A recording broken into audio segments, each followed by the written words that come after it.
Whenever the stock market performs well, the real estate sector often booms.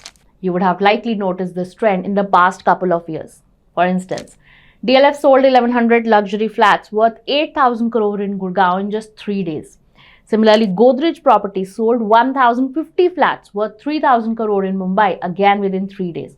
Now, there are two main reasons behind this trend. Number one, as people's incomes grow, so do their aspirations. They want bigger and better homes. Number two, surprisingly, many wealthy individuals invest in real estate to save on taxes.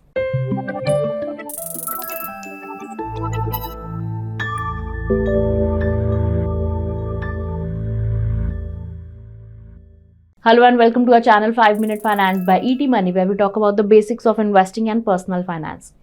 In today's video, we are going to look at how you can save on taxes on the massive gains worth up to 10 crore rupees made in the stock market, that is by buying and selling shares.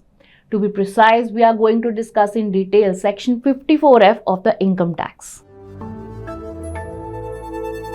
So suppose during Diwali 2020, you bought 10,000 Tata Motors shares at 135 rupees each. This means your total investment was 13.5 lakh rupees. Now in 2024, when Tata Motors stock price reached 1100, you sold the shares, earning 1.1 crore rupees in your bank account. Your profit, 96.5 lakh rupees. Now you'll have to pay 12.5% long-term capital gains tax on this profit plus an additional 4% cess, which comes out to be 12,54,500. Now after tax, your profit is reduced to 83,95,500 rupees. But if you use this profit to buy a house, you will not have to pay a single rupee in tax. So under the Income Tax Act, section 54F allows you to pay zero tax on profits if you use the proceeds from your investments to purchase a residential house. This means that if you reinvest your stock market earnings into buying a house, you can save on taxes. Many wealthy investors have already leveraged this provision. So if you have been following the news since 2020, the stock market has been steadily rising. During that time, stocks were available at attractive valuations, prompting people to invest heavily. Over the next 3-4 years, these investments delivered exceptional returns. Now investors are cashing out and buying properties to save taxes. This sudden demand in the premium and luxury housing segment is a direct result of this trend. For instance, it's possible that is why Zerodha's Nikhil Kamath recently purchased a house, a topic widely discussed on social media. However, to avail Section 54F benefits, you must fulfill 7 specific conditions. Let's explore them. First condition, this tax benefit applies only to specific types of investment options such as profits from listed shares traded in the stock market, gains from unlisted shares, that is shares of companies that are not yet publicly listed, profits from investments in mutual funds, foreign stocks or physical gold. Additionally, the gains must be long-term, meaning the holding period should exceed 1 year. Second condition, you must use the entire corpus amount to purchase the house, not just the profits.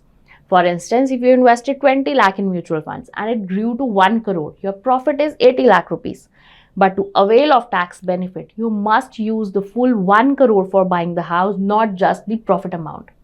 Third condition, you can avail of this tax benefit only if you use the amount to buy a house within a specific time frame.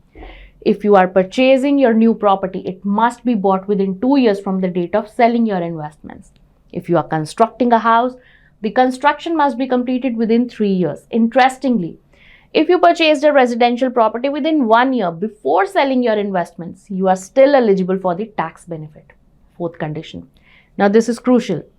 At the time of purchasing the property with the proceeds from your investments, you must not own more than one residential property.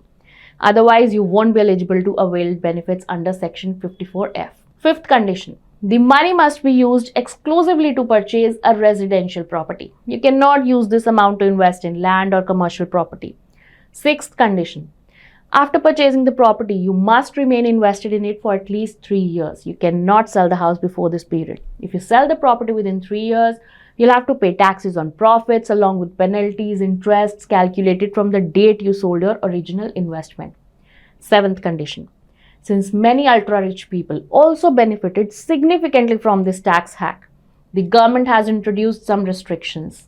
Now there is a cap of 10 crore rupees on the tax exemption.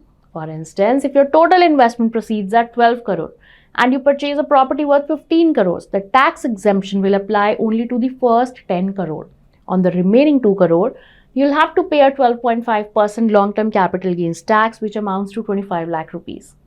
So this is the overall summary of Section 54F.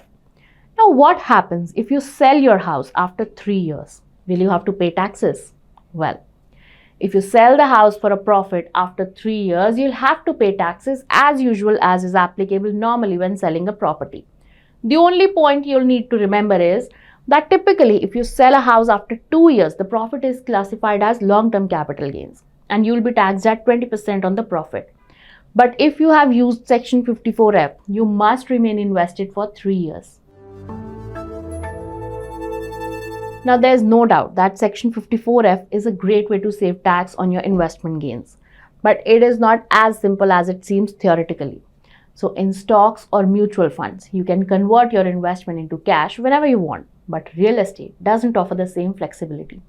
Even in prime locations, it usually takes a minimum of 3 to 6 months to sell a property. And with property ownership comes additional costs, such as property taxes, monthly maintenance. Let's assume you can afford it and even rent it out, but the rental yield is not very high. In India's top cities, it typically ranges between 2% and 6%, meaning you could earn just 2 to 6 lakh annually from a 1 crore property.